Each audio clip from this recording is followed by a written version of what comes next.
শোন, ভালো করে চারিপাশ খেয়াল রাখবি, কোনো কাজ যেন বাদ না থাকে, বুঝলি? রান্নায় যা যা লাগে সব আমি লিস্ট করে দিয়েছি, সব গুনে গুনে কিনে নিয়ে আসবি।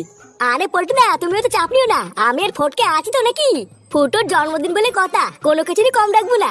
আর হ্যাঁ, মনে করে একটা কেক নিয়ে আসিস, কিন্তু কেক আনা হয়নি। একটু পরে সব লোকজন চলে আসলে আর আনা হবে না।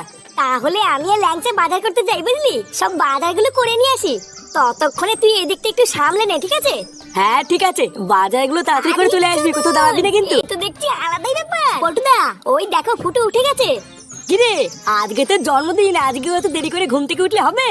এ বাড়া, তুমি সত্যি করে বলতো, এই সবে কি তোরা আমার জন্মদিনের জন্য করছিস? লেওড়ায় সারা বাড়ি বেলুন দিয়ে সাজানো, এত আয়োজন, এই এত কিছু তোরা আমার জন্য কেন করছিস বলতো?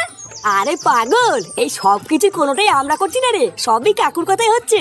তোর বাবাই তো আমাদেরকে ফোন করে ডাকলো আর বললো আজকে ফুটোর জন্মদিন, তাই বড় করে পার্টি দেবে। কি বলছিস? এই সব কিছু বাবা করছে? ফুটো, তোর জন্মদিনে শুধু পার্টি নয়, আমরা বন্ধুরা মিলে মালের ব্যবস্থা করেছি রে।